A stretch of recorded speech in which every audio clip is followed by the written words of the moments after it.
Hi, everybody. This is Dr. Ray. You are listening to a least worst of The Doctor Is In. We have no best of, but this is truly one of our least worst. I need you to knock some sense into me. I'm sure you can. Yeah, I don't know. I enjoy listening to you. I don't always agree with everything. All right. Enough of this persiflage. So, you want my question? I'm certainly not going to get myself in trouble by telling you what to do. That makes great sense. Gosh, that's good. Did I overwhelm you with words and wisdom? I've got 7 kids. I feel like I could call you every day. Wait, you're telling me I'm wrong? Disconnect. Yes, I am, Dr. Ray. You just need to tune in to Dr. Ray, honey. He's got all the answers. Am I right or am I wrong? Probably. Now, from the studios of Living Bread Radio Network in Canton, Ohio, the hometown of Mother Angelica, here's Dr. Ray. Read about people who love to rough it. You know, they go out camping, going to rough it, get away from the civilization and all the comforts of life. I kind of do that. I like roughing it. My idea of roughing is probably a little less than these people who go out into the wilderness for 9 days at a time. My idea of roughing it is turning the heating blanket down to medium. Yeah, they're living tough. And what I just did just now, I stopped and got a cup of coffee before the program, which I usually drink coffee in the program because it helps keep me awake while I'm talking. I listen to you guys. I'm awake listening to you, but I start to talk, I drift. And I stirred the coffee, not making this up, with a pen. I've not seen any surveys on this, but my guess would be 82.65934% of guys would think it's okay to stir coffee with a pen. 2.1% of women would think it's okay to stir coffee with a pen. And it was a pen that didn't have, kind of like a rubber tip on it. So I don't know how it's going to write after this, but I do know that my coffee will have the right amount of cream and sugar. Thanks for joining me as I just simply gave you all that useless information you didn't need to know. I was just filling time. That's all I was doing. Number to get onto the program for the important stuff is you. 877-57-EQUAL. That is the number, 877-573-7825. I wish I could get to some of these emails that just pour in about this guest and that guest, and this is a person you want, and this is a person that's highly recognized. I don't know how to stop them. I want to say I've got guests. You're my guests. And you're great guests. You know why? Because you're decent people. You call in with situations that pretty much everybody wrestles with at one time or another. Or you call in with stuff that is of relevance to folks, even though they may not have directly experienced it. They know somebody who did. So what I want to say is, please call 877-573-7825, 877-57-EQUAL. Don't have to be reluctant or ashamed. And they're not going to recognize your voice. That's the number one reason people email me and say, I can't call in because people that I know listen. Oh, come on. We have about 2 listeners in every city. Do you realize the odds of one other person listening in the same time you're calling? Whether it's about a kid or an adult, circumstance, relationship, frustration, stuff about psychology you don't understand, even stuff about the faith you don't understand, especially as it intersects with psychology. You know, if you dream about something that is an egregious sin in your dream, well, does that mean that's what you really want to do, you know? Freud said dreams are the royal road to the unconscious. So maybe that's just exactly what you want to do, and the only thing stopping you is not morality or love for our Lord, it's getting caught. Well, no, I can dispel that if you'd call in and ask about it. 877-573-7825. Every so often, about once a year, I think, there's something called the World Happiness Report.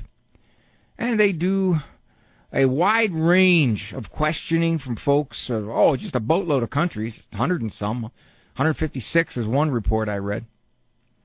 And these are the results. Now, one global result And again, this is difficult to capture because it can be stretched into so many meanings. The U.S. ranks down toward the bottom in reported happiness of its people. Down toward the bottom. We are by far the richest country in the world. We are by far the most materially comfortable. Our poor, according to governmental statistics, our poor live better than the middle class in many developed countries. We have larger houses below the poverty line in our country, believe it or not, than, for example, Japan or places in Europe. I know people are going to say, Dr. Ray, come on, you're trivializing poverty. No, I'm not. I'm just simply saying that we have our poverty is wealth in many other places. So why are we so discontent? Well, obviously, materialism doesn't lead to contentedness. Those countries who are more content generally are the ones who are underdeveloped, as that word would be used. Poor, poverty. Let me give you just a few stats here, some of the things that are interesting. They found in this survey that people are too pessimistic about the benevolence of others. For example, when wallets were dropped in the street by researchers, the proportion of returned wallets was far higher than people expected or predicted. Now, why would that be? Well, of course, part of that is everything we watch is criminal. Everything we watch is nastiness. Everything we watch is, well, maybe we don't watch it, but it's thrown at us through the media and through entertainment, is the ugliness of people. So the more you see that stuff, the more you're going to lose faith in mankind. Oops, that slipped. I'm so sorry that slipped. I hope they don't take me off the air because of that. Person-kind. Can't even say humankind because that's got man in it, and I can't even say person because that's got son in it. People-kind. Yeah, anyway. Our well-being depends upon our perception of others' benevolence as well as their actual benevolence. They say, since we underestimate the kindness of others, our own well-being can be improved by getting actual information, which is what I'm doing right now, about the kindness of others. And once again, our Lord is always reinforced, even though people don't read his book when they do these surveys likely. When society is kinder, more benevolent, the people who benefit most are those who are least happy. Okay? And then finally, kindness to others increased during COVID-19 every place in the world. People needed more help, and others responded. Despite a fall from 23 to 24, benevolent acts are still about 10% above their pre-pandemic levels. The most universal example of how we care with each other is meals. Reader's Digest did a survey, a long time ago, probably 20, 30, 40 years ago. Talked about school achievers, kids who did very, very well in school. And the one thing they found across the board that was a commonality, shared family meals. Now, let me see. They give you a statistic here on the percentage of people who eat alone. It was 19% in 2003, and it is now something like 20-some percent. No, that's wrong. 39%. Here it is. Let me get the exact stats here. United States. 2023, roughly 1 in 4 Americans reporting eating all their meals alone. Okay, that's where it was. An increase of 53% in the last 20 years. Dining alone has become more prevalent for every age group, but especially for young people. Woo-hoo. Countries where people share more meals tend to display higher levels of social support and positive reciprocity. Well, that's fancy talk, meaning we give and take a lot better. Wow. Anything else I want to share with you? Now, this is interesting. I don't know about this. All right. In Mexico and Europe, a household size of 4 to 5. So that would mean, let's just say 2 parents and 2 or 3 kids, or 1 parent and 3 or 4 kids, predicts the highest levels of happiness. Couples who live with at least 1 child, or couples who live with children and members of their extended family, have especially high average life satisfaction. People who live alone, lower levels of happiness. Now, this might explain why many of you have 5, 6, 7 kids and you are extremely happy with your life. People in very large households can experience lower happiness, and they say, this is the conclusion of this people who authored this report, probably linked to diminished economic welfare. So perhaps around the world, it means that when you live in these huge, large, extended families, you're poorer. Okay? Latin American societies characterized by larger household size and strong family bonds offer great lessons. All right. Anything else I want to see? Connecting with others, happiness of young adults. Oh, this is interesting. In 2023, 19% of young adults across the world reported having no one. Now that means parents that they could count on for social support. That's a 39% increase compared to 2006. Many young adults underestimate their peers' empathy, leading them to avoid connecting with others and missing out on opportunities for meaningful relationships. Kind of like, well, you're not going to understand. Yeah, you're not going to like me. So, I'm just not going to try to connect with you or get to know you. Ooh.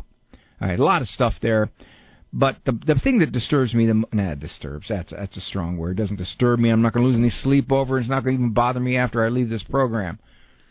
But the thing that's interesting is that the U.S. is consistently ranked toward the bottom. Overall population happiness. Lot of factors for that. But I think a big one is when you expect more in terms of life materially, maybe otherwise, and it doesn't happen, you're unhappier.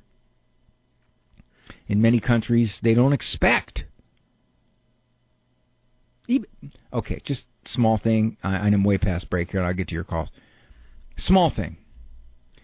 When I was growing up, now that was a generation or two, that's 2 generations ago. Now I got to start saying 2 generations ago. I used to say 1 generation ago, now I got to say 2. We lived in a 1,200 square foot house. We were solidly middle class. We had, my dad worked in a factory, didn't make much. We had 1 new car, 1961 Ford station wagon, powder blue. I was so excited as a kid because I thought, man, everybody's looking at this thing. No air conditioning. Finally got air conditioning when I was in college in 1 room of the house.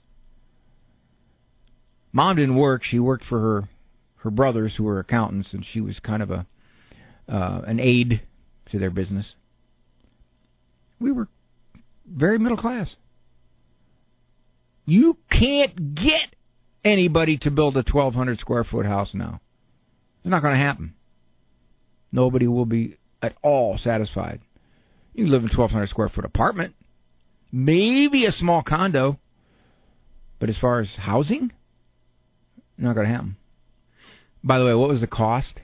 What did my parents pay for that first house? Yeah, this will shake you up. $19,000. That's what they paid. Okay, just a little trip down memory lane. 877-57-EQUAL is the number to call to get onto the program. 877-573-7825. As always, I very much would like to talk to you. You're listening to The Least Worst of The Doctor Is In with Dr. Ray Guarendi. So please, no calls at this time.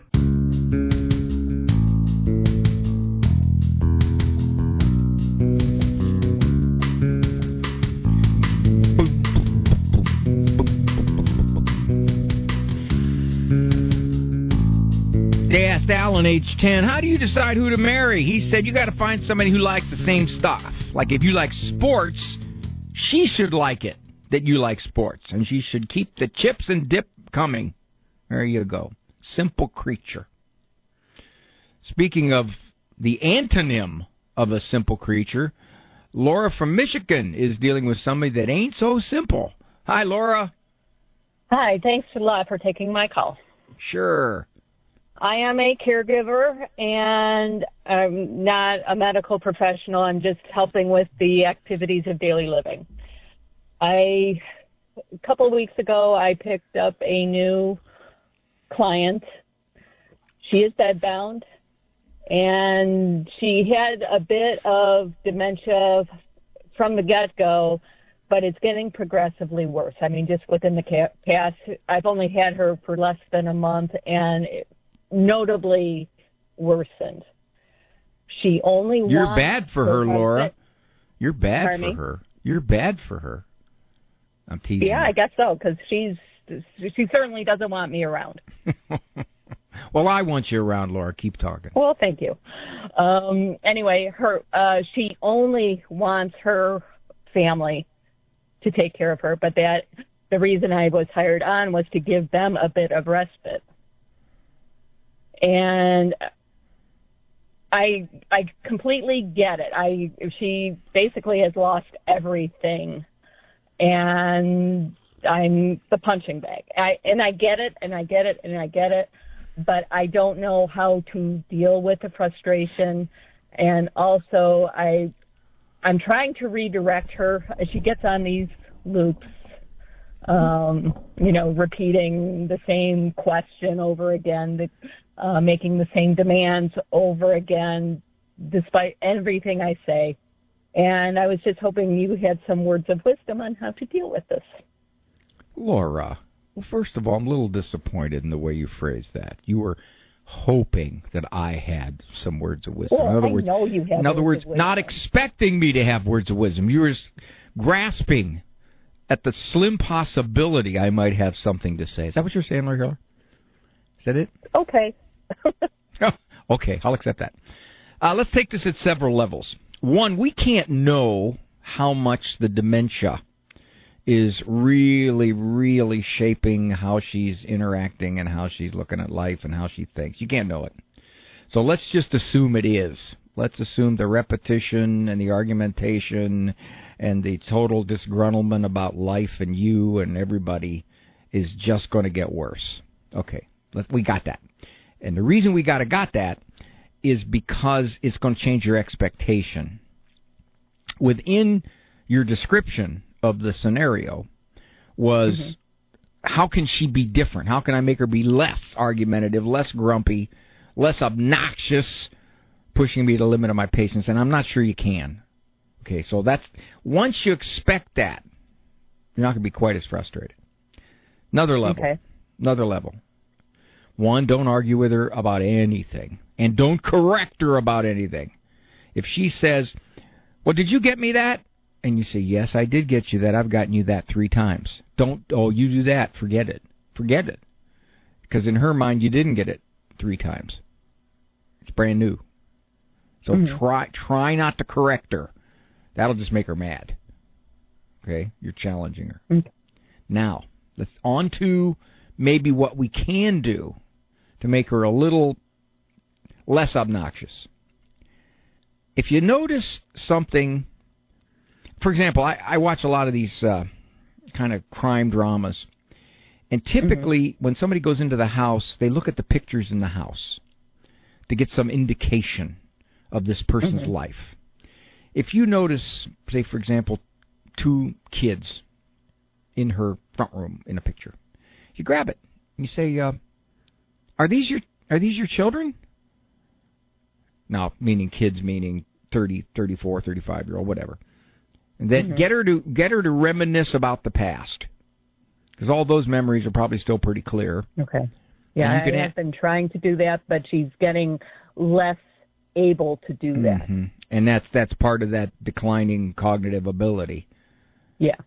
I think at this point, at some point, Laura, you're going to just be there to, well, in so many words, almost sit by. You can't do much because she won't let you do much, and you'll just be sitting there. Kind of. Is there anything I can get you? No, I want my family here. Well, they'll be coming soon. Rather than, well, they're not here right now. I'm here to take care of you. No, don't correct her. They'll be coming soon. Kind of thing. To lower your own frustration, my dear, you got to, because she's not going to change. But you can wherever possible. I play the organ at a nursing home, and it's a heavy memory care. I mean, most of the folks there are long since able to take in their surroundings and make sense of them. But it's amazing how when I play certain songs, especially from their era, you watch them. They just come alive. They soften. They look up. Before they're looking straight down at their food and they're not aware of anything around them. Or you see a toe moving and tapping. Or you'll see somebody mouthing words from when she was 22 years old. And they say to me, how do you know those old songs? And I'll say, yeah, they were popular when I was young. But that's what you do. You kind of look around a house for clues as to what her past might have been like. You say, was this where you used to live, this house here? Tell me about it. Okay, a caller just called in and suggested, there's a book written about dealing with folks with progressive dementia. It's called The 36-Hour Day. Yeah, that's a kind of like the Bible of that stuff, and it's got a lot of ideas in it too. Laura, thank you so much. And by the way, thank you for what you do, because that is a beautiful work of mercy. Even though you're getting paid for it, you're not getting paid enough, so the rest of it's counted as mercy. Thank you, dear. 877-573-7825. You guys make time go so fast here. I look at the clock, and it's already break time.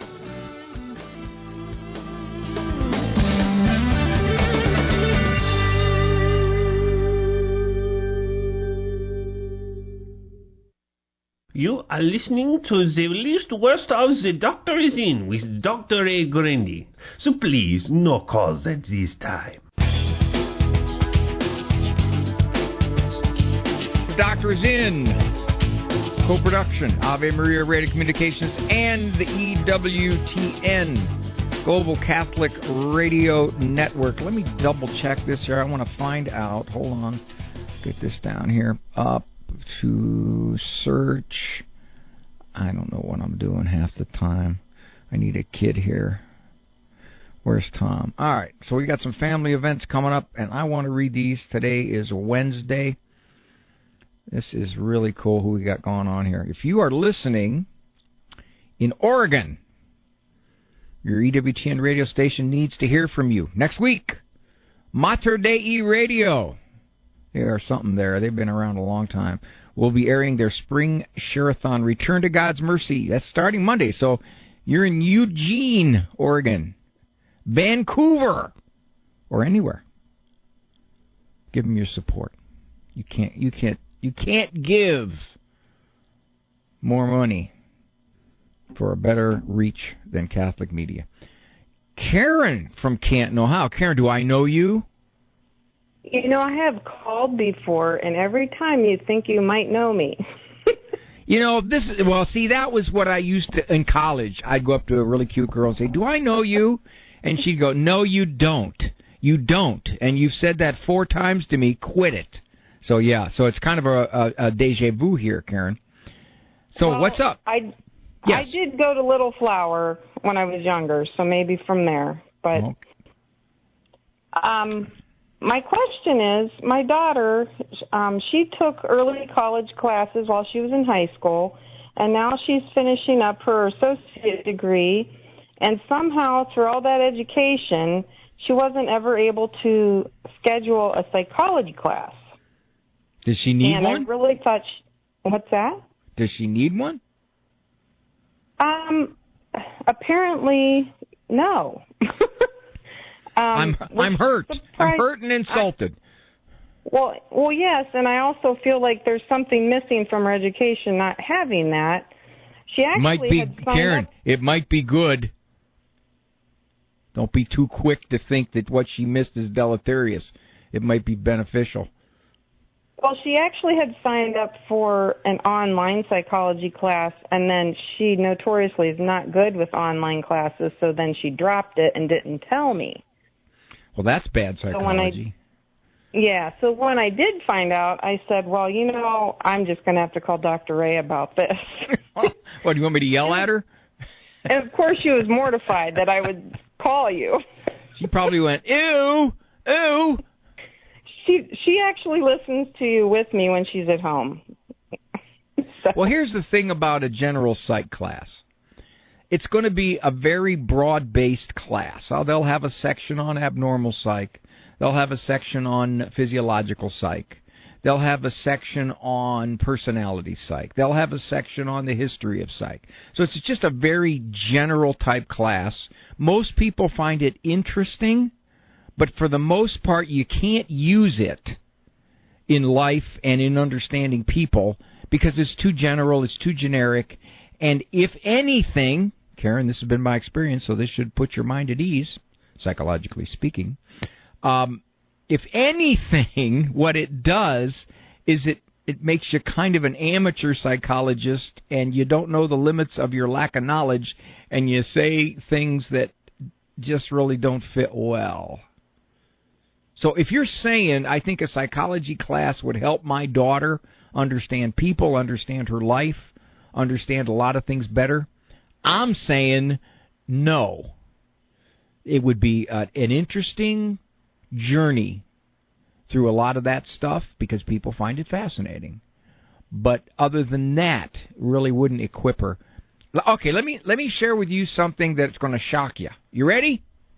Okay, I'm ready. All right, I got a PhD. I would say that what I know now in the psychology world, the therapy world, my PhD accounts for about somewhere between 5 and 10% of it. The rest of it is experience. The rest of it is self-taught. The rest of it is reading. The rest of it is self-knowledge. The rest of it is listening. Much of what I learned as a PhD I don't even use. It was personality psychology. It was the history of psychology. I had 5 semesters of statistics. So in that sense, if that's your motive, is it your motive that you want her to kind of understand things better? Yeah, I wanted her to have a different perspective on life and maybe try to think about how other people are thinking maybe. Well, general psych wouldn't do that. Yeah. It's not. If you want her to do that, she's going to have to take some quote-unquote counseling courses. The problem with those are they're very secular, very, very secular. So they're probably not going to mesh well if she has a religious worldview. She ended up taking a lot of sociology classes. Oh, that'll do it too. That'll do it. Secular, as you say. They are heavily. Sociology may be even more secular than psychology. Does she still like her religion? Yes. Oh, good. All right. So she navigated through it. But I can't tell you how many college kids will say to me, I'm taking psychology, and the things they want me to accept and believe go categorically counter to my deepest held faith beliefs. What do I do? They want me to regurgitate this. And I say, well, keep your head down and make the case as best you can for where you stand, but you may have to just get through it. So I think what we can do is take away your question that somehow this will better make her able to relate to people, better make her understand life if she takes one general psych class? Not likely. If anything, it'll probably make her a little too quick to overanalyze. Okay. Well, all right. Do you have any books you recommend? All of mine, of course. I do have a book that might specifically relate to her, and I just found out that I got the sales stats on this book. This book jumped ahead of another book. It's called Jesus, the Master Psychologist, and it's a nice little. I think it answers what you would like for your daughter more than anything else. I take 18 of our Lord's prescriptions for better living, and I come at them from a psychological perspective. Why do they work? Jesus, the Master Psychologist, and its companion is Thinking Like Jesus, the Psychology of a Faithful Disciple. So both of those, I think, would answer much better what you're wanting your daughter to experience than a general psych class. You can get them at my website, Dr. Graduation gift. Yeah, go to drray.com. They're discounted and they are signed. Okay. And my wife handles all the bookstore stuff. Thanks, Karen. You call anytime, dear. All right. Thank you. All right. Bye, honey. 877-573-7825. And I just did two things that I'm going to get email about. I said, thanks, dear. And I said, call anytime, honey. Oh, man. I'm allowed to do that because I'm older now. You can do that when you're older. You can. And you can also do that when you're down at Birmingham Airport because those ticket ladies always say, see you, sweetie. I say, thanks.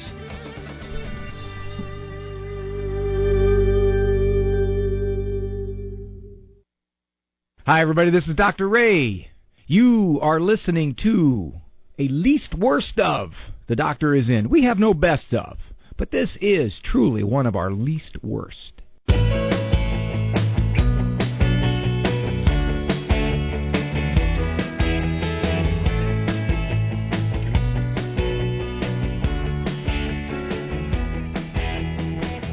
One of the great privileges of my life, being here with you guys.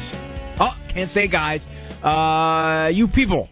If I was going to say guys and gals, that was a really nice musical, but you can't say that now.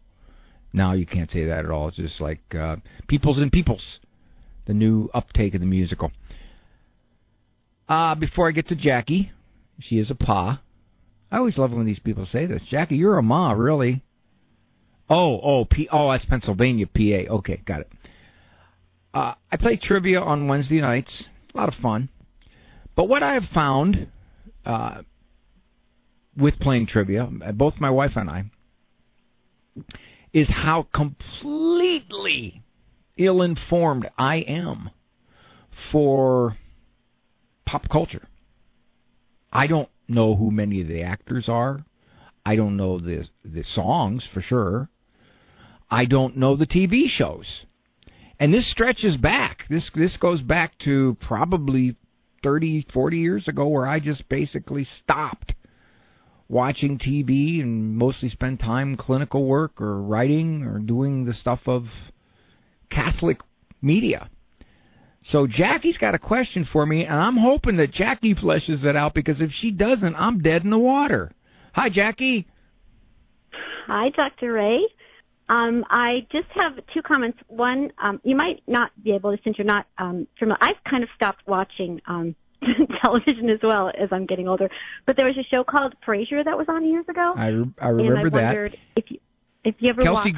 Kelsey Grammer, I believe, is a kind of a Christian sort of fella. Yeah, yes, he has. He had a very strange, tragic life. But anyway, I personally don't know anything about psychology, but I think that some of the master, quote-unquote, psychologists are a little bizarre, like the things you read about Freud. I don't understand how, I don't know why they're so popular. Maybe there's, obviously you would know that. But I wondered what you thought of the show Frasier, and because he seemed to be a little messed up himself, being a psychologist. Well, first of all, I want to compliment you, Jackie, because why? You said, obviously you would know that.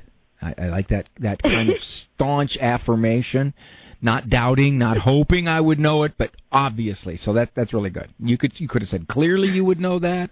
You could have said certainly you would know that. Most assuredly you would know that. And then, okay, so just you listeners just take Jackie here as a template. It is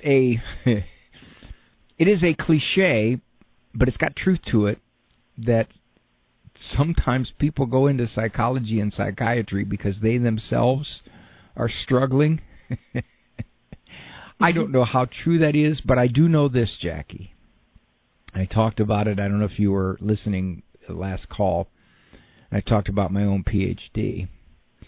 And I didn't say this, Jackie, but much of my education was very secular, at a very secular university.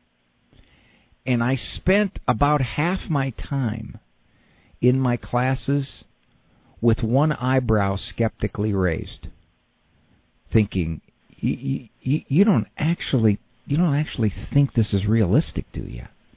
You don't actually think this is how people function, do you? So you're right. I think there's a lot of stuff in modern psychology and psychiatry for all the understanding that it has. And again, it has. We've come some great distances in understanding the psyche, especially from people like Freud and some of those old-time therapists and personality theorists. But at the same time, we stretch to understand, and in so stretching, we break the bonds of reality. So you're right. I think what they did with Fraser, and I remember Fraser when he was on Cheers, which is about the time when I stopped really watching network shows. Fraser on Cheers was kind of this pretentious, hyper-intellectual psychiatrist. I remember one particular show that he and Lilith were extremely distressed because they found out through testing that their young son was average. They couldn't handle it. So really, you're right. There's a lot of poking fun at, sometimes very deserved, at the profession of psychology, psychiatry.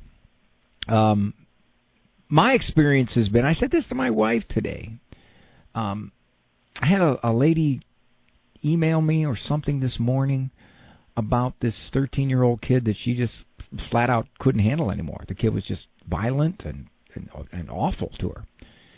And I remember thinking, this is just an epidemic, that this in human history, I got to believe, has never happened. That so many kids, young kids, out of control. And I remember thinking, what's one factor in this? And one of the factors is, I believe, psychology, psychiatry, with so many theories and notions that are enlightened, so to speak, that have gotten parents twisted all around. I see it. I get all kinds of very intelligent people in my office. Highly educated folks. And this 6-year-old is just driving them nuts. And as I listen to them, much of the time I hear them trying to follow the current enlightened psychological parenting notions. It's messing them up. So, sorry for the long response to that, Jackie. Anything else you wanted to ask me about all that? No, that was great. I expected nothing less of you than to be skeptical as a young student, and I think that was the Holy Spirit in you, making sure that, you were going to choose a career that was going to honor God. So that's all I wanted to say. You have a great day. Thanks, Well, Dr. can I give you an example of something that happened? Sure. I minored in counseling. I thought, okay, I'm going to be a clinical psychologist. Now, in those days, clinical psychologists were supposed to wear 2 hats. One as a therapist, one as a researcher. So we had to take a lot of research courses. But we had to take a minor, and I minored in counseling. So I wanted to take counseling classes. Now, counseling classes, as I went through them then, were flakier even than some of the psychology classes I got. This one counseling class, I was sitting there. Now, we didn't sit in chairs. You didn't sit in chairs in counseling. You sat with your back against the wall in a circle. It's a rule. So the professor said that we take in information the same way we eat food. if we chew our food a little bit and then swallow it in large chunks, we're not a discriminating person. If we chew and chew and chew and chew and chew our food, puree it before we swallow it, obviously we are overthinking. I raised my hand and I said, this is theory. Is there any research that makes this correlation? And he said to me, you ready, Jackie? He said to me, Ray, I noticed that you're leaning backward. Your body language suggests that you're not sure of your question. Okay, so I leaned forward. Then he said, now, that's an aggressive posture. It's a challenging posture. So I tried to stay up. I sat up kind of straight, kind of sitting up straight. Had my legs crossed. And he said, I noticed that your legs are crossed. Is this some type of ambivalence? I gave up, Jackie. I gave up. I just never got an answer. So I should have done this. I didn't do it. I went into his class, the next class, and I was chewing on a peanut butter jelly sandwich. And I chewed on it the whole time I was in there. Just to kind of send the message that I overthink. Thank you, dear. I'll talk to you. You're welcome. Thanks. Take care. Bye. Okay. Bye-bye. I hate to leave the callers. All right. One last number. You can get on anytime. 877-57 equals the number. Dr. Ray. Is this the Dr. Ray? Hey, you're listening to the Week's Worst of the Doctor Is In with Dr. Ray Guarendi.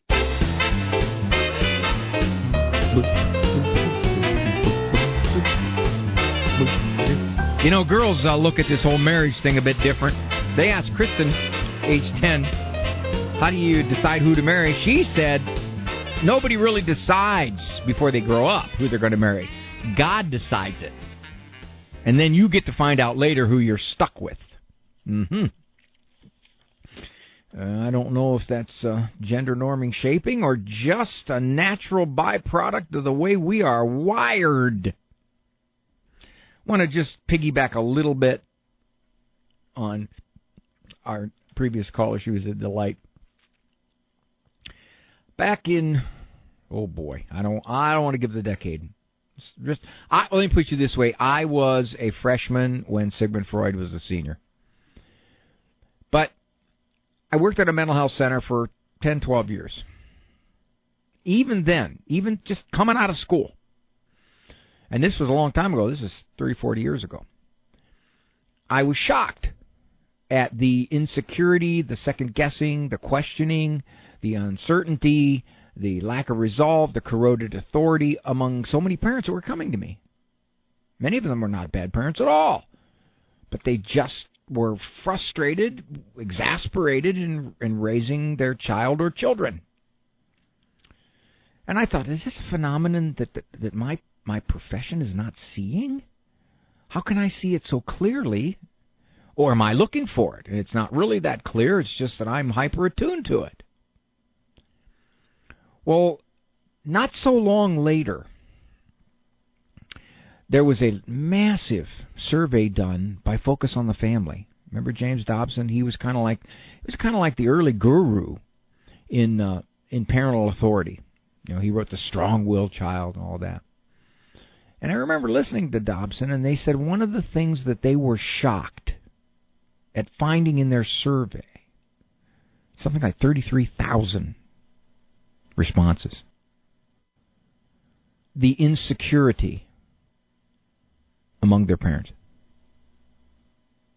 And I remember, I was in the car when I heard it. And I don't think they heard me because I said it real loud so they could hear me, but I doubt that they did. I said, "Why are you so shocked?" Most of his parents, you could assume, are younger. In many ways, they were religious, of course. It's the program.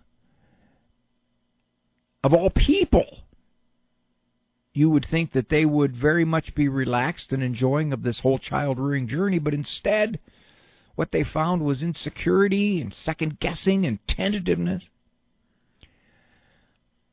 I wanted to write a book about this, but I didn't really know where to begin.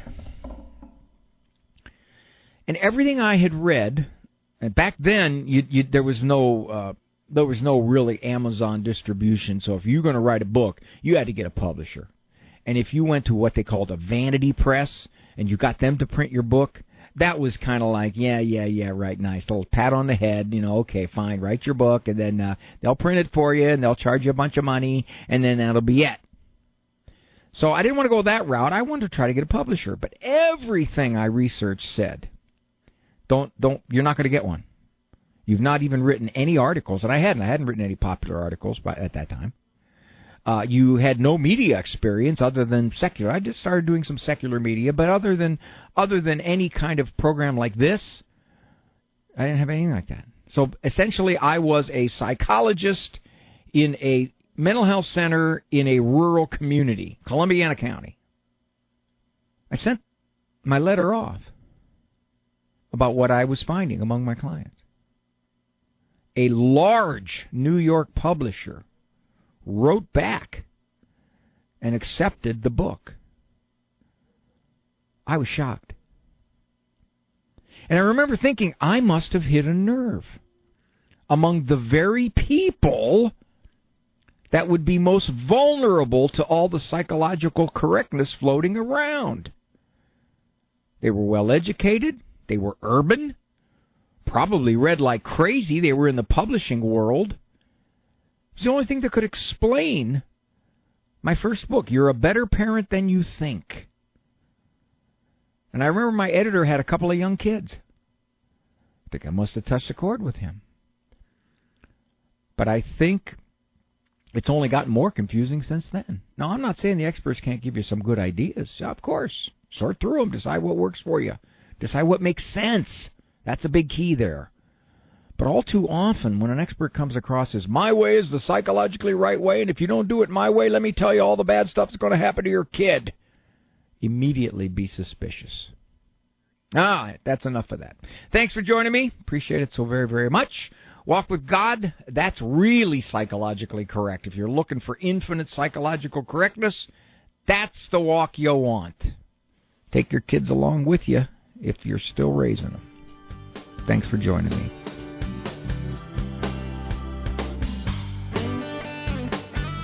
For information on Dr. Ray's presentations, books, and CDs, visit drray.com and follow him on Facebook and Instagram. The Doctor Is In is a co-production of Ave Maria Radio and EWTN Radio and carried across the EWTN Global Catholic Radio Network.